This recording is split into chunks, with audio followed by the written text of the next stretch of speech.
नमस्कार दोस्तों, आज की वीडियो में हम पढ़ेंगे औरंगजेब के बारे में, जो कि मुगल वंश का छठा शासक था और सबसे शक्तिशाली शासक भी यही था। ठीक है दोस्तों, इसके बाद कोई भी ऐसा प्रतापी राजा नहीं आया जिसने मुगल वंश को इतना कुछ अच्छा दिया हो। लेकिन अगर देखा जाए तो ओवरऑल अकबर मुगल वंश का सबसे प्रतापी राजा था। लेकिन अगर शक्ति की बात करें तो औरंगजेब ही आता है, क्योंकि औरंगजेब ने अपनी तानाशाही, अपने बल के दम पर 50 वर्षों तक मुगल वंश में राज किया था। ठीक है दोस्तों, तो आज की वीडियो में हम जानेंगे मुगल वंश के औरंगजेब का परिचय, इसके अलावा औरंगजेब का शासनकाल, औरंगजेब की उपाधियां, औरंगजेब की धर्म नीति और इसके अलावा औरंगजेब द्वारा लड़े गए मुख्य युद्ध, और अंत में जानेंगे औरंगजेब की मृत्यु, जैसा कि हम सभी वीडियो में जानते आ रहे हैं। तो दोस्तों, अगर आप भी कर रहे हैं किसी कॉम्पिटेटिव एग्जाम की तैयारी और रखते हैं हिस्ट्री में रुचि और मुगल साम्राज्य की बातों को जानना चाहते हैं, तो वीडियो को अंत तक जरूर से देखना। चलिए स्टार्ट करते हैं आज की वीडियो।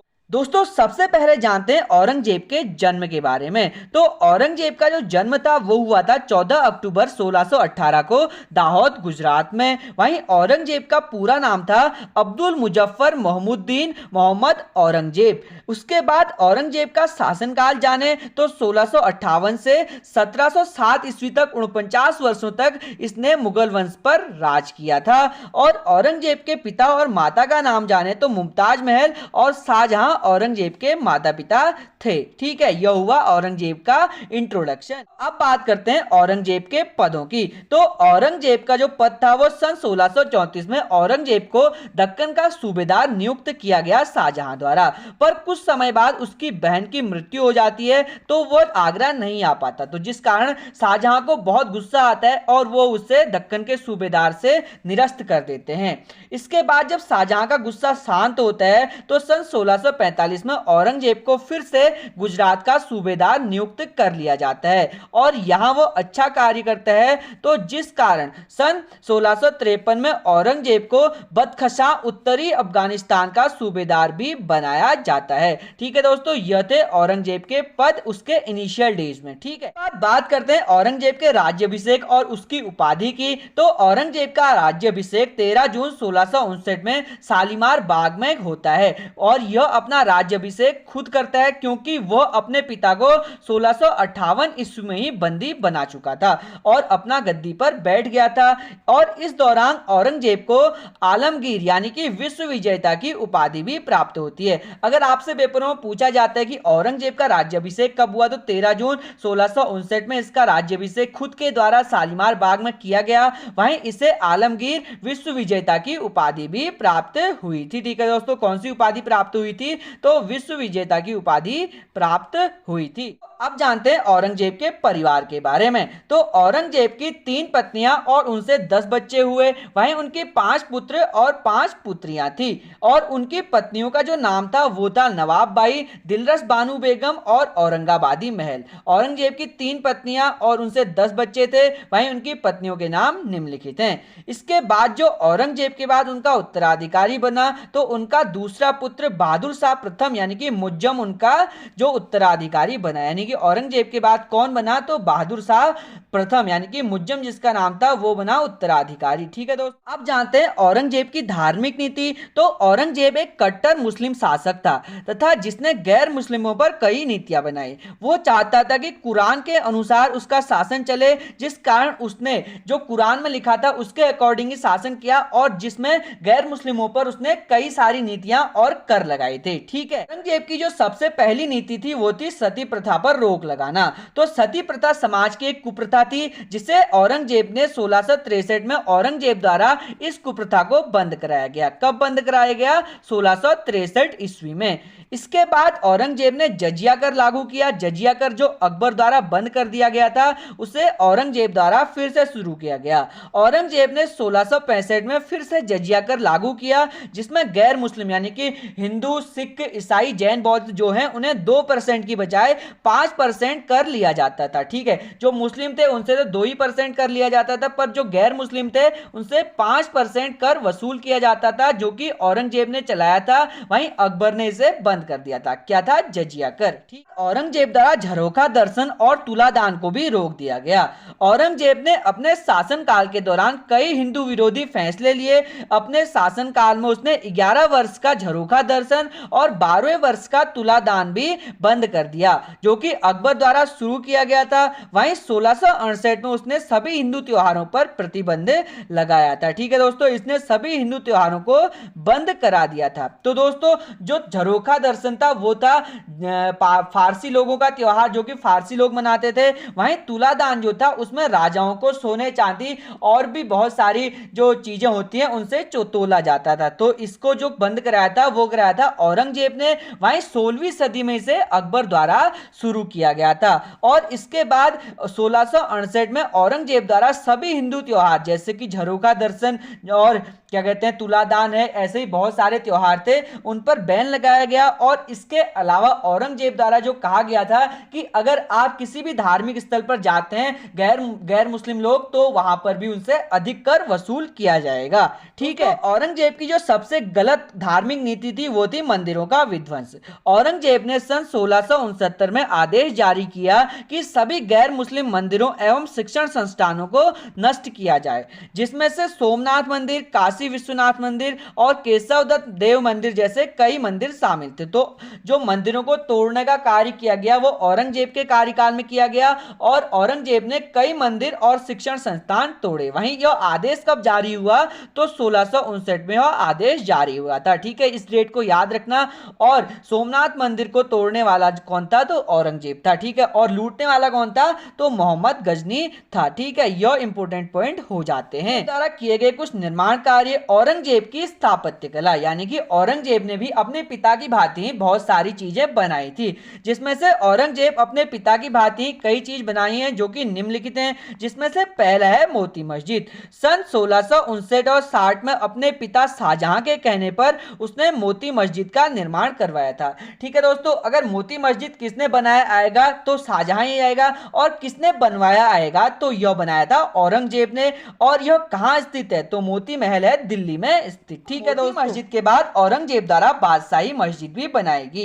बादशाही मस्जिद औरंगजेब द्वारा 1673 में लाहौर में बनाएगी, जो कि अभी पाकिस्तान में आती है। ठीक है दोस्तों, अगर पूछा जाता है बादशाही मस्जिद कहां है तो यह लाहौर में स्थित है। किसके द्वारा बनाएगी? तो औरंगजेब द्वारा बनाएगी। कब बनाएगी? तो 1673 में यह बनाई गई थी।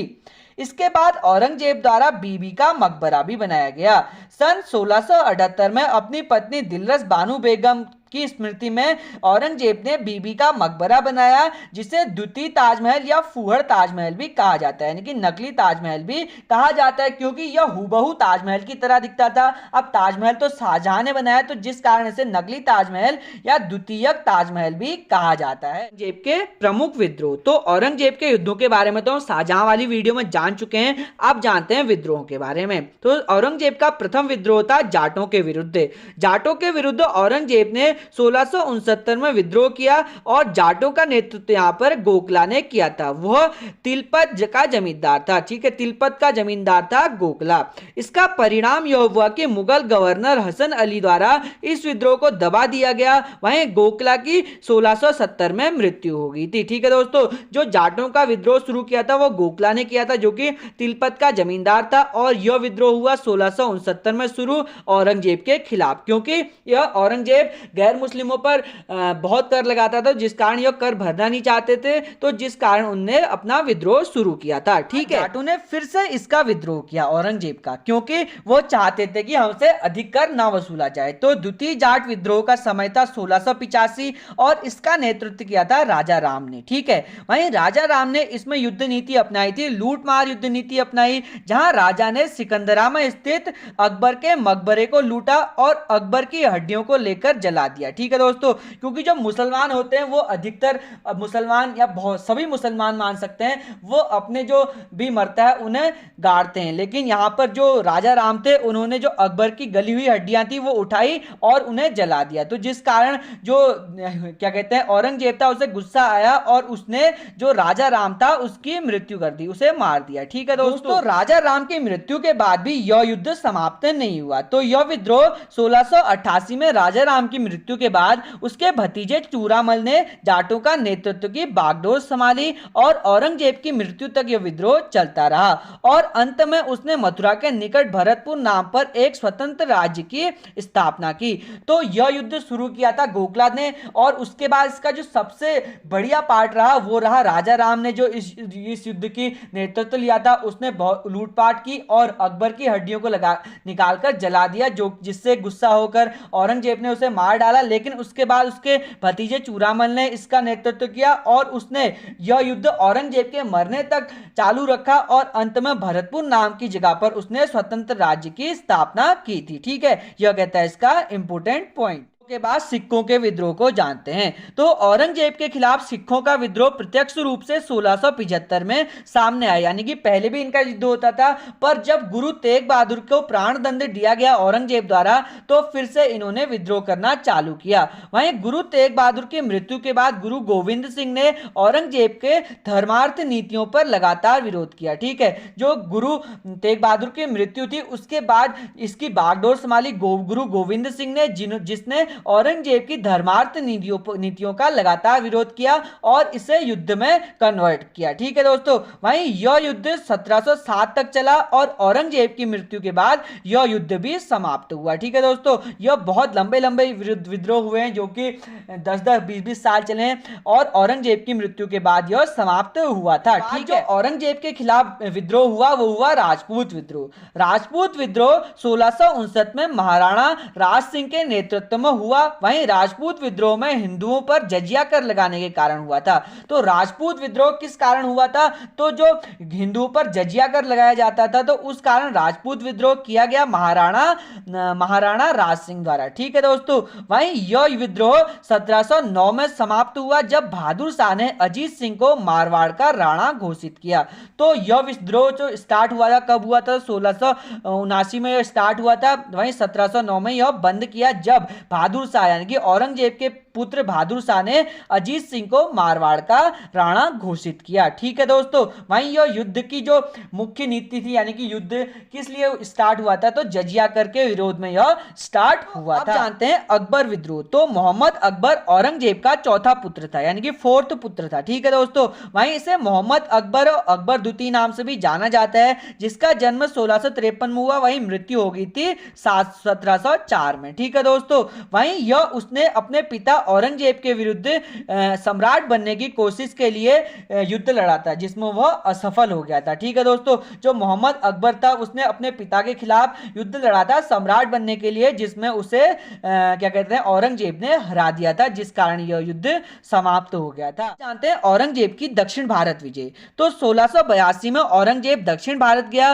और उसने 1685-86 में बीजापुर और 1686-87 में गोलकुंडा को जीतकर वहां मुगल साम्राज्य स्थापित किया और यही कारण रहा कि मुगल वंश के पतन का। ठीक है दोस्तों, क्योंकि औरंगजेब ने 25 साल अपने दक्षिण में बिताए, जिस कारण जो उत्तरी साइड थी वहां पर आक्रमण होने लगे, जिस कारण मुगल साम्राज्य का पतन हुआ और यही कारण यानी कि दक्षिण भारतीय विजय औरंगजेब यानी कि मुगल साम्राज्य के पतन का कारण बना था। ठीक है दोस्तों, तो दोस्तों ये थे औरंगजेब के मुख्य विद्रोह और युद्ध, जिसे उसने जीता हारा जो भी किया, और बहुत से लोगों ने इसमें संघर्ष भी किया, जिसके बारे में हम डिटेल में बनाएंगे। जैसे कि दक्षिण भारत विजय की एक समरी आएगी, उसके अलावा जाटों के युद्ध की आएगी, सिखों के युद्ध की आएगी, मराठाओं के युद्ध की आएगी।